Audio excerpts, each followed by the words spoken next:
प्रिय विद्यार्थी मित्रांनो, आज परत मी तुमच्या भेटीला येत आहे.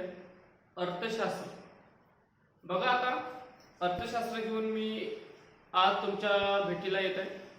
तर बघा मित्रांनो, की जेव्हा आपण इकॉनॉमिक्सचा अभ्यास करतो बरोबर, तर नेमका जेव्हा आपण अभ्यास करतो तर आपल्याला अभ्यासक्रम माहिती पाहिजे. काय माहिती पाहिजे?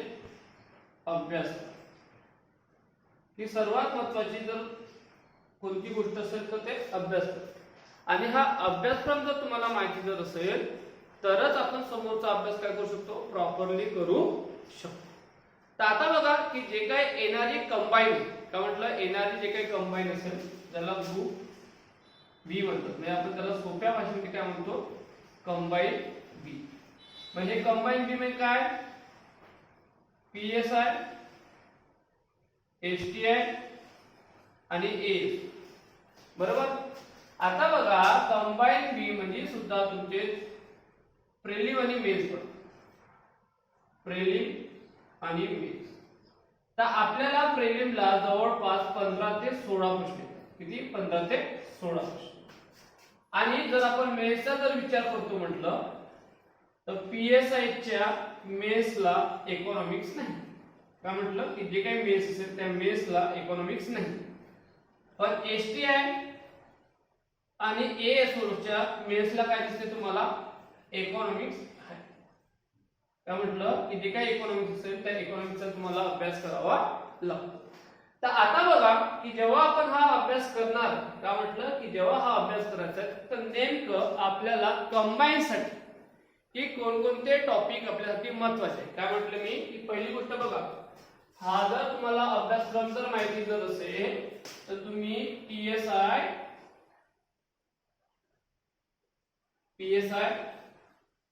एसटीआय आणि एएस ही एक्झाम का होऊ शकता, तुम्ही पास करू शकता जर तुम्हाला अभ्यासक्रम माहिती असेल तर. Police sub inspector, sales tax inspector, assistant section officer. तर ह्या जे काही पोस्ट असेल त्याच्या प्रिलिमसाठी तुम्हाला जवळपास 15 ते 16 जे काही प्रश्न असतील, ऍटलीस्ट तुम्हाला कमीत कमी जर पास व्हायचं असेल तर 12+ मार्क्स घ्यावे. किती? 12+ मार्क्स घ्यावे. तरच तुमची पास होण्याचे जे काही चान्स असेल, काय म्हटलं, ते पास होण्याचे जे काही चान्स असेल तरच ते तुमचे चान्स काय होणार आहे, वाढणार आहे. ठीक आहे. अदरवाइज बघा की आपल्याला असं वाटते की बा अभ्यास की आपण नेमका अभ्यास करतो आणि आपला रिझल्ट येतो. तर रिझल्ट येण्याचं रिझन काय की आपले महाराष्ट्रातले मुलं इकॉनॉमिक्सचा जो काही अभ्यास आहे तो अभ्यास त्यांना कसा वाटतो, अवघड वाटतो. पण मित्रांनो लक्षात घ्या की इकॉनॉमिक्स सारखा ना सोपा विषय नाही. काय म्हटलं मी, इकॉनॉमिक्स सारखा सोपा विषय नाही. म्हणजे अर्थशास्त्र आपल्याला फुकटचे 15 गुण देतात, 15 पैकी ऍटलीस्ट 12-13 तरी गुण मिळतात. आणि हा पेपर जे काही असेल किंवा हे जे काही 15 प्रश्न असेल ते सर्वात जास्त कन्सेप्ट म्हणजे ज्या काही संकल्पना असेल त्या संकल्पनाला महत्त्व देतात. म्हणजे महत्त्वाची गोष्ट म्हणजे तुमची काय की कन्सेप्ट क्लिअर.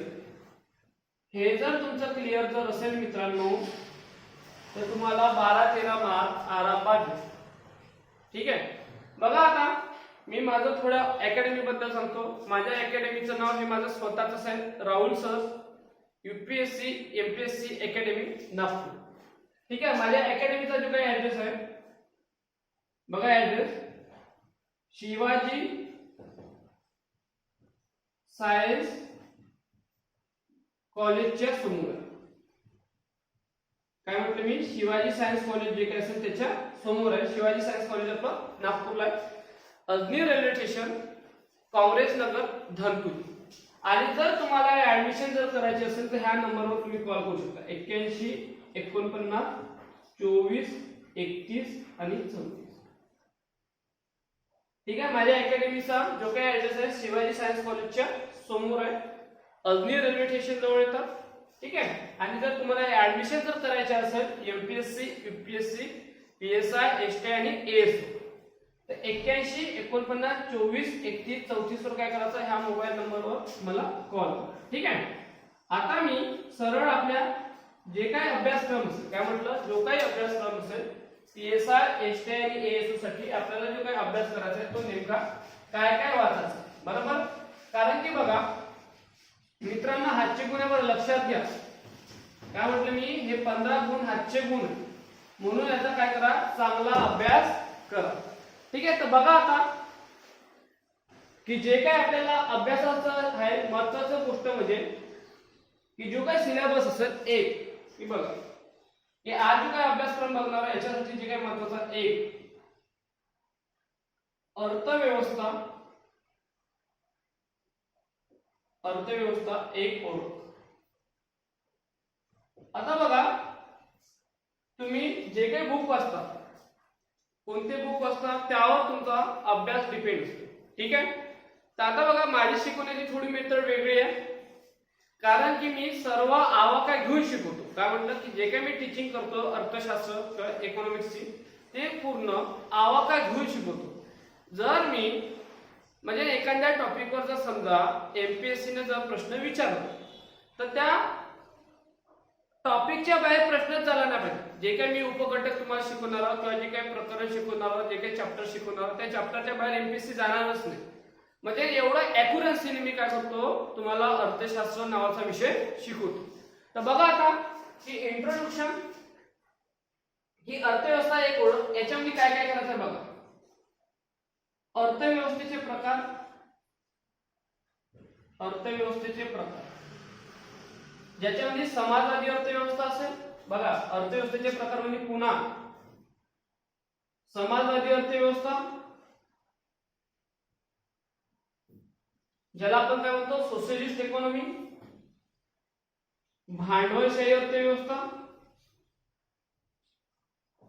ज्याला आपण म्हणतो कॅपिटलिस्ट इकॉनॉमी, आणि मिश्र अर्थव्यवस्था. कोणती अर्थव्यवस्था मित्रांनो, मिश्र अर्थव्यवस्था, ज्याला आपण काय म्हणतो mix economy. Socialist economy, capitalist economy आणि मिक्स इकॉनॉमी.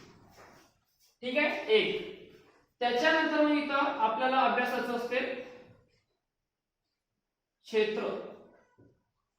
कशाचे क्षेत्र, अर्थव्यवस्था.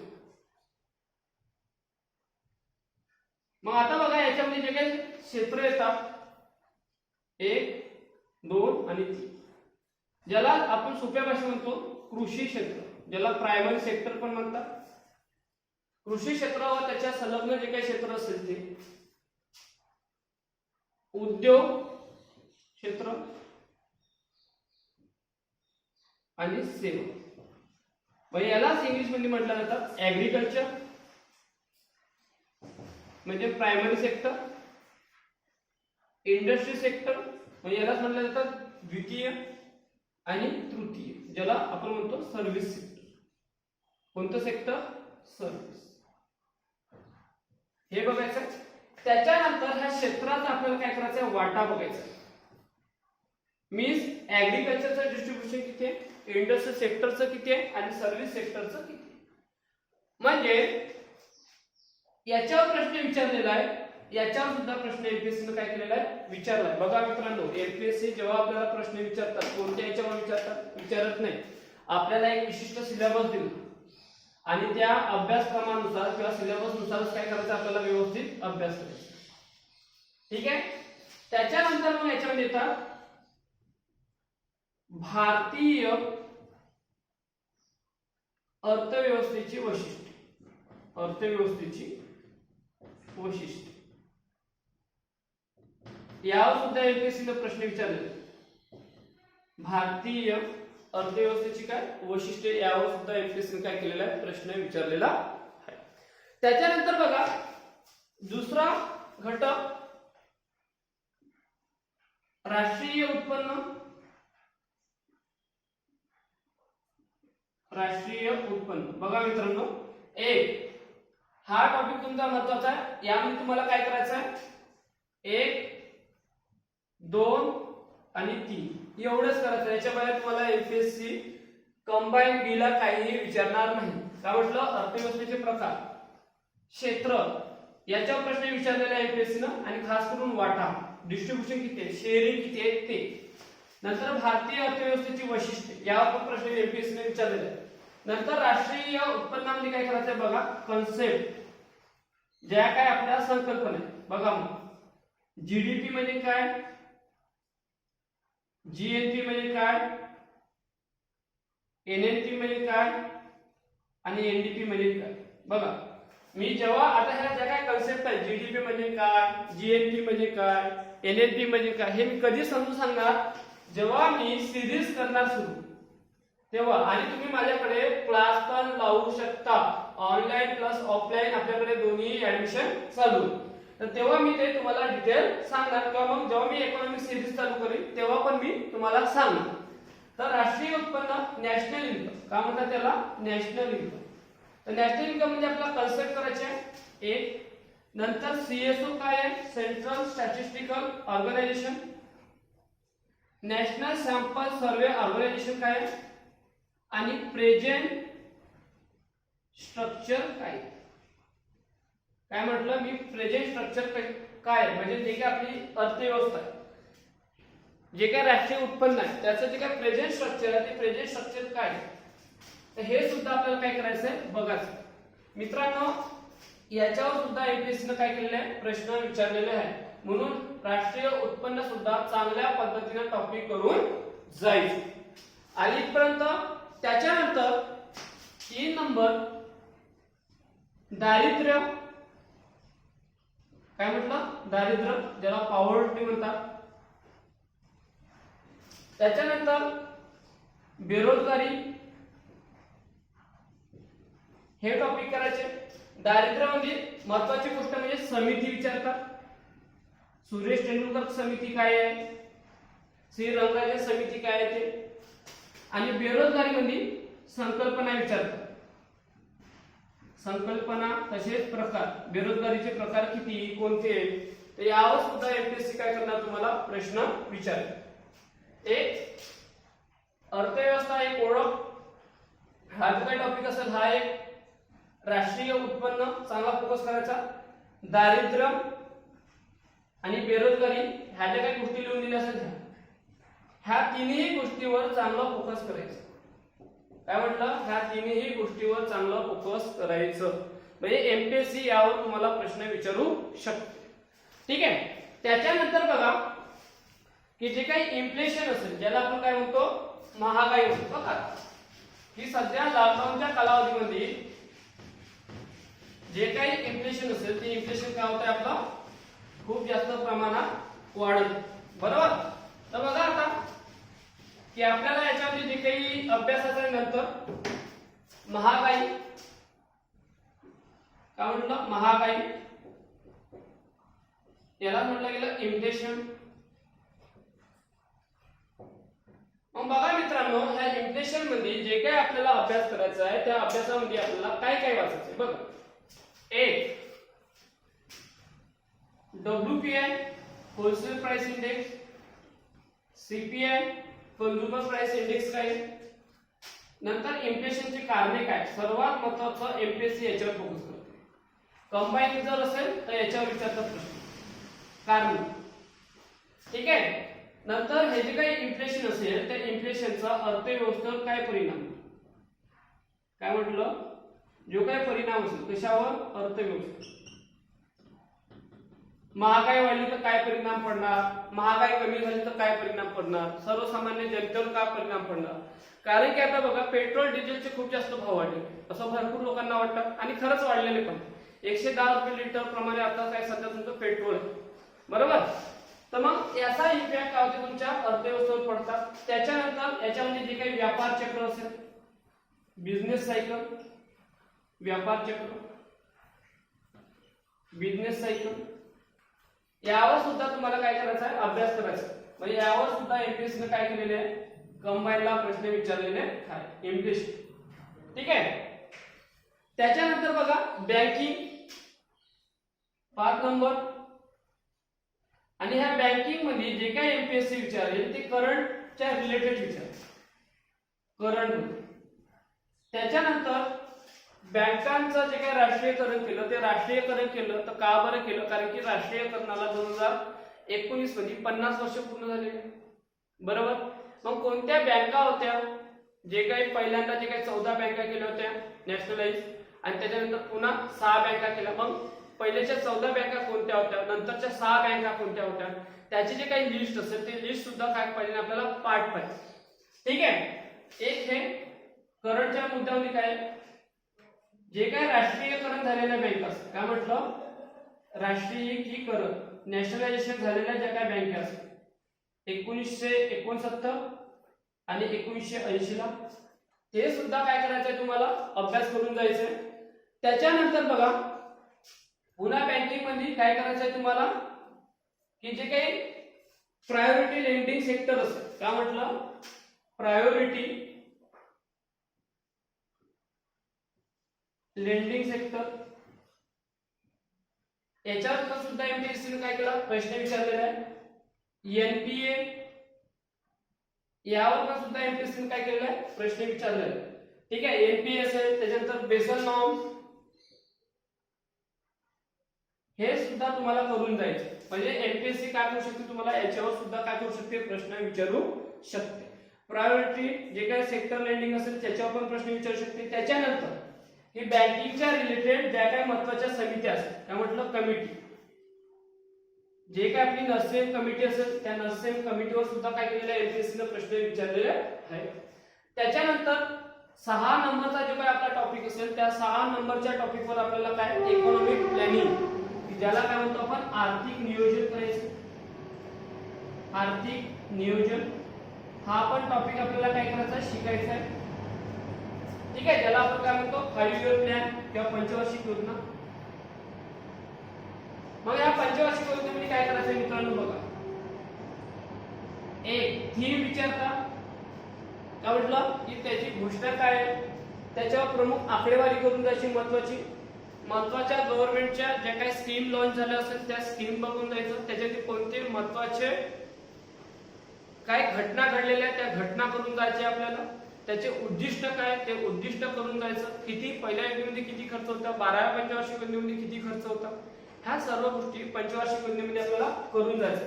नीती आयोग काय आहे, नीती आयोगाचं लॉंग फॉर्म काय, ह्या सर्व गोष्टी करायच्या आहेत. पुन्हा डबल रिकॅप करतो बघा, की इन्फ्लेशन मध्ये आपल्याला काय काय करायचं आहे, डब्ल्यूपीआय, सीपीआय, इन्फ्लेशनची कारणे, इन्फ्लेशनचे परिणाम, महागाईचे परिणाम काय पडते अर्थव्यवस्थेवरती, व्यापार चक्र, त्याच्यानंतर M0, M1, M2, M3, M4.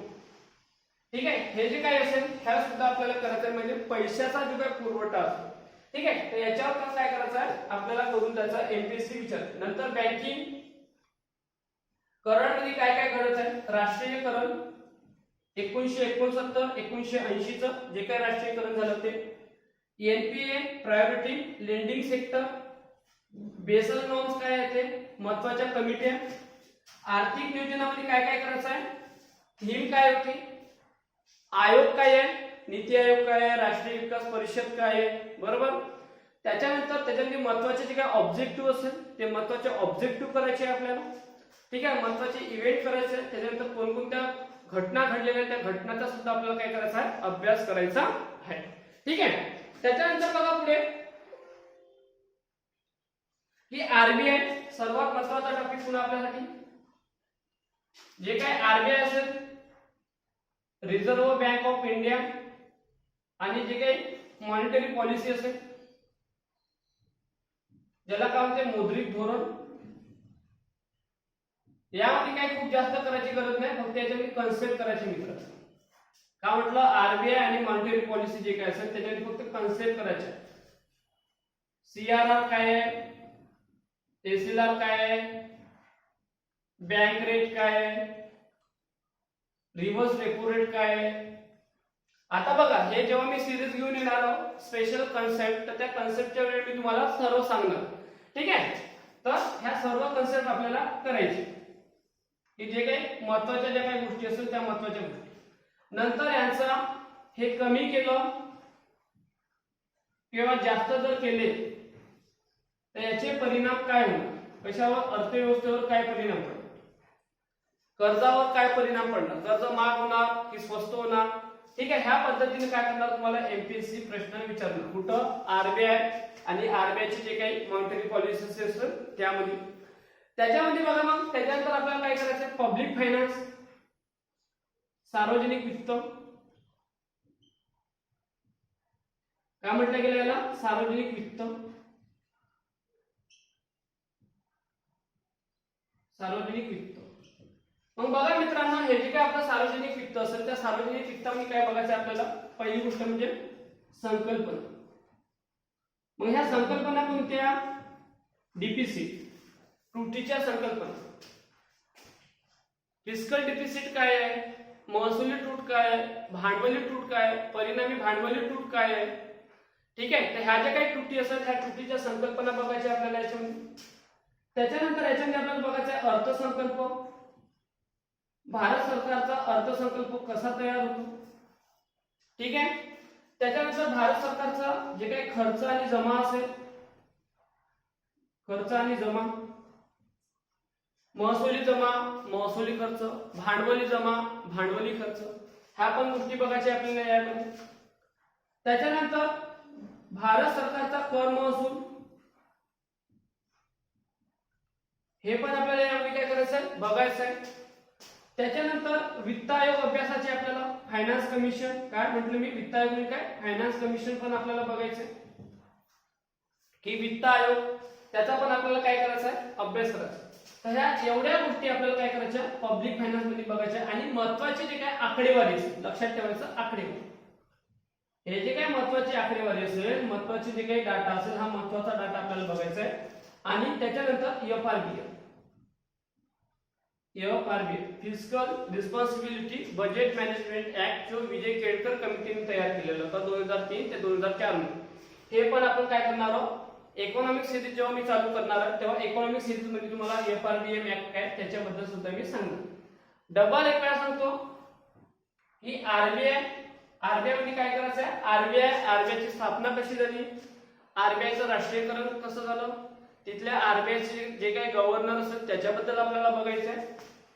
त्याच्यानंतर मॉनिटरी पॉलिसी, बँक रेट काय आहे, एसएलआर काय आहे, सीआरआर काय आहे, रिझर्व्ह रेपो रेट काय आहे, मग ते कमी केला तर अर्थव्यवस्थेवर काय परिणाम पडतो, कर्जावर काय परिणाम पडतो, ह्या सर्व गोष्टी आपल्याला काय करायच्या आहे? बघायच्या. आलं लक्षात? त्याच्यानंतर पब्लिक फायनान्स, की पब्लिक फायनान्स म्हणजे काय? सोप्या भाषेमध्ये सार्वजनिक वित्त. त्याला आपण असं पण म्हणू शकतो फिस्कल पॉलिसी. ठीक आहे, तर मग आता बघा, जे काही फिस्कल पॉलिसी असेल, जे काही राजकोषीय धोरण असेल भारत सरकारचं, म्हणजे भारत सरकारचा जमा आणि खर्च, मग त्याच्यामध्ये संकल्पना की भांडवली तूट म्हणजे काय, महसुली तूट म्हणजे काय, महसुली जमा म्हणजे काय, भांडवली जमा म्हणजे काय, अर्थसंकल्प, खर्च, कर महसूल की भारत सरकारला कर महसूल कसा जमा होतो, वित्त आयोग, जे काही स्वातंत्र्यानंतरचे जेवढे काही वित्त आयोग आपण स्थापन केले असेल, आतापर्यंतचे जे काही वित्त आयोग झाले असेल, 15 वित्त आयोग आता चालू आहे, तर हा पण वित्त आयोग आपल्याला बघायचा आहे. महत्वाची आकडेवारी आणि एफआरबीएम ऍक्ट काय आहे याच्याबद्दल सुद्धा काय करायचं आपल्याला बघायचं आहे.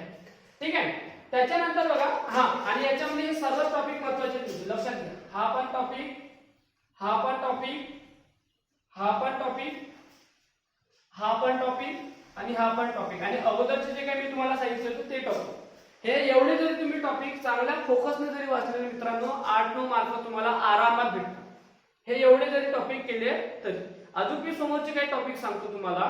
काय म्हटलं मी? पुन्हा समोरचे काही टॉपिक सांगतो. ठीक आहे, ते पण करा. एवढे जे काही मी सांगितलं तुम्हाला, हे 5 टॉपिक आणि त्याच्या अगोदरचे 3 ते 4 टॉपिक, ते एवढे टॉपिक केले तर तुम्हाला 8-9 मार्क्स मिळतात. आता समोरचे काही टॉपिक सांगतो ते पण लक्षात ठेवा. आता इथं थोडासा व्हाईट बोर्ड काळा दिसतो. ठीक आहे, कारण की मी भ्रष्टांना मोडत आहे म्हणून तुम्हाला तरी पण ते ओळखू येणार आणि माझा आवाज पण तुम्हाला ऐकू येणार क्लिअर. ठीक आहे, कारण की तुम्हाला समजणं काय महत्वाचं आहे. आणि इकॉनॉमिक्स मधलं कोणत्या टॉपिक मधलं काय वाचायचं आणि काय नाही हे जर समजलं तर तुम्ही कोणतेही पुस्तक चांगल्या पद्धतीने वाचू शकता. म्हणून तुम्ही असं म्हणू शकत नाही की सर इकॉनॉमिक्स काय खूप कठीण वगैरे, काही कठीण विषय नाही, खूप सोपे विषय आहे. जर तुम्ही काय केला, प्रॉपरली जर अभ्यास केला तर. पण आपण प्रॉपरली अभ्यास करत नाही आणि इकॉनॉमिक्स हा विषय कसा आहे तुमचा समजून घेण्याचा विषय आहे मित्रांनो, लक्षात घ्या. आणि एकमेव असा विषय आहे हा जिवंत माणसाच्या संबंधित आहे. जन्म होतपर्यंत तर मरतपर्यंत हा विषय काय आहे ते आपल्याला कामी येतात. त्याच्यानंतर बघा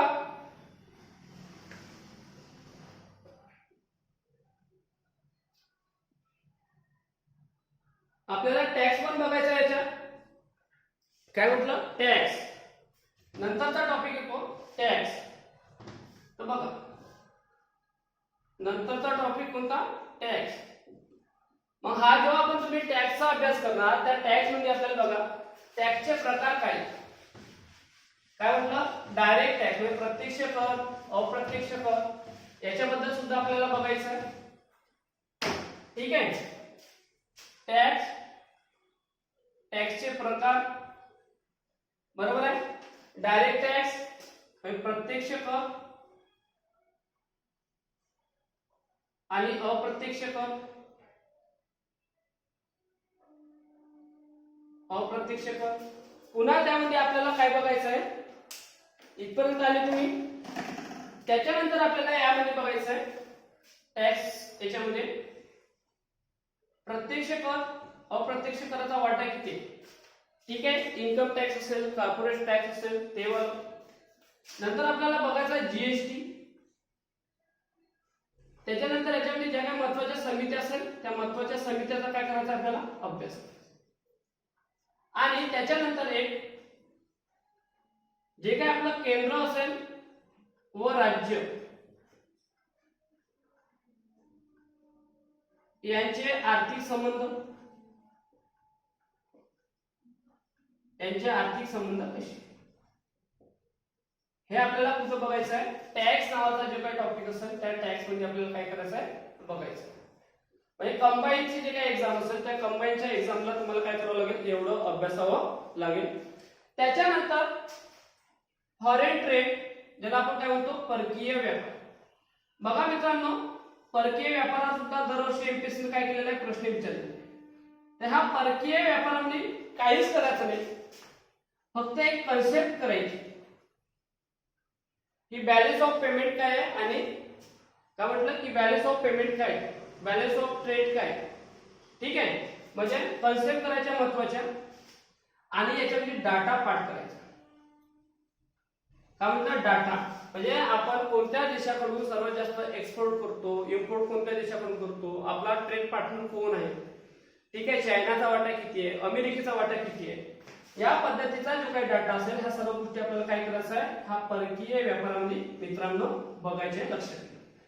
म्हणजे परकीय व्यापारावर दरवर्षीच काय केलेलं आहे एमपीएससी न प्रश्न विचारलेला आहे. काय म्हटलं मी फॉरेन ट्रेड जे काय असेल त्या फॉरेन ट्रेडवर दरवर्षी एमपीएससी न कंबाईनला प्रश्न विचारलेला आहे. गेल्या वर्षी सुद्धा विचारलं. ठीक आहे. डाटा.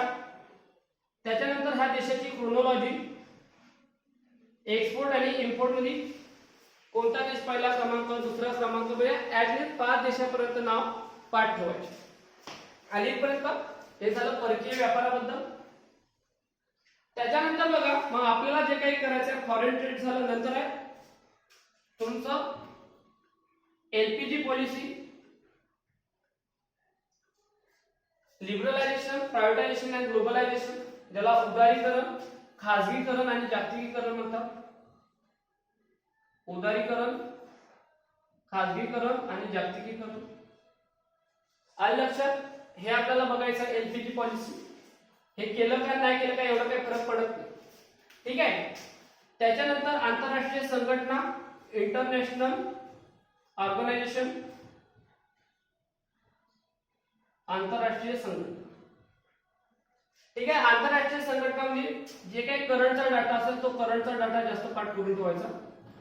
आंतरराष्ट्रीय संघटनेमध्ये काय काय करायचंय बघा. हेडक्वार्टर कुठे तेवढं लक्षात ठेवायचं, तिची स्थापना कुठे झाली तेवढं लक्षात ठेवायचं आणि तिचे उद्दिष्ट काय एवढं लक्षात ठेवायचं.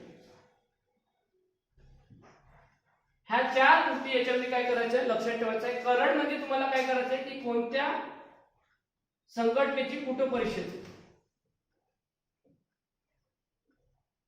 काय म्हटलं परिषद कुठं झाली. आंतरराष्ट्रीय संघटना आणि करंट संघटना कुठं परिषद भरली ते. नंतर याचं हेडक्वार्टर कुठे आहे, त्यांची स्थापना कुठे झाली, स्थापना कधी झाली आणि त्यांचे उद्दिष्ट काय. एवढ्या जरी तुम्ही गोष्टी प्रामाणिकपणाने केल्या मित्रांनो तरी तुम्हाला एवढ्या टॉपिकमध्ये चांगले मिळतात. हा एक टॉपिक खूप महत्त्वाचा आहे टॅक्स. याच्यावर दरवर्षी प्रश्न विचारले. परकीय व्यापार तर एमपीएससी ने दत्तक घेतलेला टॉपिक आहे, ठीक आहे. याच्यावर पण दरवर्षी प्रश्न विचारतात. टॅक्स मध्ये प्रकार करायचे, वाटा, जीएसटी, महत्वाच्या समित्या आणि केंद्र व राज्य याच्या आर्थिक जे काही संबंध असेल ते. परकीय व्यापारामध्ये कन्सेप्ट करायच्या, महत्वाचा डाटा करायचा, जे काय आयात आणि निर्यातीचा जो काही वाटा असेल तो. एलपीजी पॉलिसी हे सर्वात जास्त तुम्हाला एसटीआय मेसला विचारते. एलपीजी पॉलिसी पीएसआय म्हणजे कंबाईनला खूप कमी प्रश्न विचारलेले आहे, पण ह्या टॉपिक वर इकडे जास्त प्रश्न विचारलेले आहेत. टॅक्स, परकीय व्यापार, आंतरराष्ट्रीय संघटनेला कुठे तर 2-3 वर्षातून एक वेळा प्रश्न विचारलेले. ठीक आहे, असं मी म्हणत नाही का हे दोन्ही टॉपिक स्किप करा, पण का करून ठेवा, ऍटलीस्ट वाचून जा. का म्हटलं ऍटलीस्ट वाचून तरी जा. का करू शकते एमपीएससी तुम्हाला प्रश्न विचारू शकतात. ठीक आहे. त्याच्यानंतर बघा की जसं आपण म्हणतो की लोकसंख्या वगैरे जे काही असेल त्याच्यावर पण प्रश्न एमपीएससी ने विचारलेले आहेत. काय म्हटलं, पॉप्युलेशन हा पण महत्वाचा आहे. आणि पॉप्युलेशन आपल्याला 2 विषयांमध्ये काय मिळतो, भूगोल मध्ये पण काय मिळतो. काय म्हटलं की जे काही भूगोल असेल भूगोल मध्ये सुद्धा तुम्ही करू शकता आणि अर्थशास्त्रामध्ये सुद्धा काय करू शकता तुम्ही टॉपिक अभ्यासू शकता. भूगोल जो काय असेल भूगोल मध्ये सुद्धा आणि अर्थशास्त्रामध्ये सुद्धा तुम्ही काय करू शकता, पॉप्युलेशन नावाचा टॉपिक अभ्यासू शकता.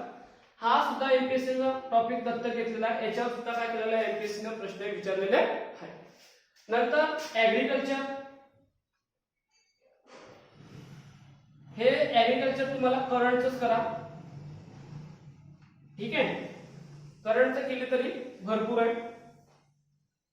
इन्फ्रास्ट्रक्चर ज्याला आपण म्हणतो पायाभूत सुविधा, पायाभूत सुविधामध्ये सुद्धा करंटच्या गोष्टी लक्षात ठेवा. की करंट म्हणजे जे काही नॅशनल हायवे आहे किंवा जे काही नितीन गडकरी साहेबांनी जे काही नवीन नवीन पूल बांधले असेल किंवा जे काही मोठमोठे बोगदे बांधले असेल ज्याला आपण टनल म्हणतो, हे गोष्टी करून जा. आणि खास करून करंटच्या याच्यामध्ये करून जा. इन्फ्रास्ट्रक्चर मध्ये करंट करून जा, ऍग्रीकल्चर मध्ये सुद्धा करंट करून जा. तर हे जे काही असेल याच्यावर तुम्हाला काय करू शकते, एमपीएससी सर्वात जास्त प्रश्न विचारू शकते. आणि त्याच्यानंतर सर्वात महत्वाची गोष्ट म्हणजे इकॉनॉमिक्स मध्ये जे काही अपडेट वाल्या स्कीम असेल, अपडेट योजना जे काही आता, आणि खरं करून सांगतो माननीय श्री नरेंद्र मोदी साहेबांनी ज्या काही स्कीम लॉन्च केलेल्या असतात, म्हणजे जे काही आपले मोदी साहेब असतात, मोदी साहेबाच्या कालावधीमधल्या जेवढ्या काही योजना असतात त्या सर्व योजना करून जा मित्रांनो. कारण की एमपीएससी कंबाईनला ऍटलीस्ट 4 ते 5 स्कीम विचारते. त्या करंटच्या रिलेटेड असो की इकॉनॉमिकच्या रिलेटेड असो, तेवढं काय करायचंय तुम्हाला करून जायचं आहे. एवढं तुम्हाला काय करते एमपीएससी विचारते. आलं लक्षात, इथपर्यंत समजलं असेल. ठीक आहे. आता बघा ह्या ज्या काही गोष्टी असेल हे टॉपिक तुम्हाला करायचे. काय म्हटलं, हे टॉपिक एवढे करायचेच आहे तुम्हाला. त्याच्या अगोदरचे जे काय सांगितले ते, आणि हे जर तुम्ही टॉपिक प्रॉपरली जर केले मित्रांनो तर तुम्हाला मी लिहून देतो 15 पैकी 12 प्रश्नांचे उत्तर बरोबर आहे. 12 ते 13. किती? 12 ते 13. आणि इकॉनॉमिक्स मध्ये तुम्हाला जर 12 ते 13 जर मार्क्स दिले तर क्वालिटी सुद्धा तुम्हाला चांगली गुण देतात. महाराष्ट्राचा भूगोल सुद्धा चांगला विषय हे सुद्धा देतात. म्हणजे तुम्ही कंबाईन चांगल्या पद्धतीने का होता पास होता. म्हणून सांगतो की इकॉनॉमिक्स तुम्हाला स्किप करून चालणार नाही. आलं लक्षात. आणि आपल्याकडे मित्रांनो स्पेशल इकॉनॉमिक्सच्या बॅचेस चालतात, लक्षात घ्या. स्पेशल इकॉनॉमिक्स त्या जे काही बॅचेस असेल त्या बॅचेस सुद्धा चालतात. जर तुम्हाला ऍडमिशन जर घ्यायची जर असेल तर सुरुवातीला तुम्हाला मोबाईल नंबर दिला, त्या मोबाईल नंबरवर मला काय करू शकता, तुम्ही कॉल करू शकता. मग आता बघा सर्व मुलांचा एक प्रश्न येतो का नेमकं वाचायचं का, बरोबर. तर बघा आता नेमकं ज्या काही गोष्टी तुम्हाला वाचायचं आहे तर नेमकं काय वाचायचं, तर बघा मार्केटमध्ये खूप जास्त पुस्तकं आहे, बरोबर आहे. तर खूप जास्त पुस्तकं वाचत बसण्यापेक्षा काय म्हटलं मी तुम्हाला, खूप जास्त पुस्तकं वाचत बसण्यापेक्षा एक कोणतेही पुस्तक घ्या आणि ते वाचा. किंवा नाही मग बेस्ट ऑप्शन आहे माझ्या ज्या काही क्लासच्या नोट्स असेल त्या नोट्स तुम्हाला जिथे भेटेल. काय म्हटलं, माझ्या ज्या काही क्लास नोट्स असेल त्या क्लास नोट्स तुम्ही वापरू शकता. काय म्हटलं बघा, राहुल सर माझ्या ज्या काही नोट्स असेल त्या माझ्या नोट्स सुद्धा काय करू शकता, तुम्ही चांगल्या पद्धतीने रेफर करू शकता. कारण की माझ्या ज्या काही नोट्स बनवल्या जवळपास 17 ते 20 बुक्स वाचले. किती? 17 ते 20. देसले सरांचं, रमेश सिंग, रंजय कोळमे, म्हणजे Hindi medium, English medium, Marathi medium ते सर्वच वाचून टाकले. आणि त्याच्यानंतर जे काही बीएचे सुद्धा पुस्तक असेल ते सुद्धा मी वाचून टाकले. आणि मी एवढ्या पुस्तकातून माझ्या सेपरेट नोट्स बनवले. आलं का लक्षात? म्हणून माझ्या नोट्स जे काही तुम्हाला चांगलं वाटेल ते, ठीक आहे. त्याच्यानंतर पूर्व परीक्षा, प्रिव्हियस इयर क्वेश्चन सेट, पूर्व परीक्षेचे जे काही क्वेश्चन सेट असेल ते क्वेश्चन सेट काय करायचे, अनालिसिस करायचे.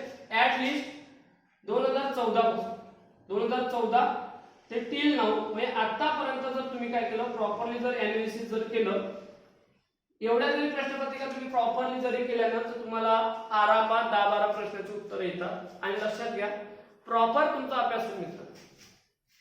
तर एवढ्या गोष्टी जर केल्या तुम्ही, तर तुम्हाला काय मिळणार, 15 पैकी जवळपास 12 ते 13 गुण मिळतील.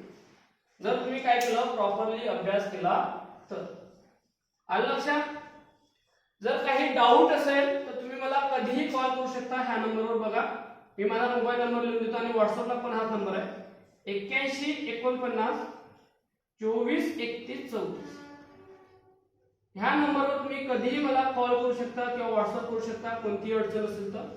आणि आपल्याकडे ऍडमिशन जे काही प्रोसेस असेल ते ऍडमिशन प्रोसेस सुद्धा चालू आहे. आपल्याकडे जे काही ऍडमिशन होतात ते MPSC, UPSC, MPSC, PSI, STI आणि ए. आणि तुम्हाला काहीही डाऊट राहिला तर तुम्ही मला कधीही कॉल करू शकता. जर एखाद्या, आता बघा मी आज तुम्हाला सिलेबस डिस्कस केला, आता उद्यापासून मी कन्सेप्टवर एक व्हिडिओ बनवणार. फक्त मी कन्सेप्ट सांगणार, त्याच्यातला डाटा वगैरे नाही. जर तुम्हाला डिटेल इकॉनॉमिक्स जर पाहिजे असेल तर मग काय करावं लागेल, तुम्हाला क्लास जॉईन करावा लागेल. आणि कमी फी आहे, आलं लक्षात? म्हणजे खूप जास्त आपलं असं जास्त फी घेतो वगैरे असं काही नाही. आणि आपण क्वालिटीचं शिकवतो. मला तुम्हाला क्वालिटी द्यायची आहे आणि प्लस रिझल्ट द्यायचा आहे. कारण की मला रिझल्ट महत्वाचा आहे आणि क्वालिटी महत्वाची. आलं लक्षात? तर म्हणून सांगतो मित्रांनो, जर तुम्हाला ऍडमिशन जर घ्यायची असेल तर ह्या नंबरवर काय करा, मला कॉल करा. ठीक आहे. आता रजा घेतो. जय हिंद, जय भारत.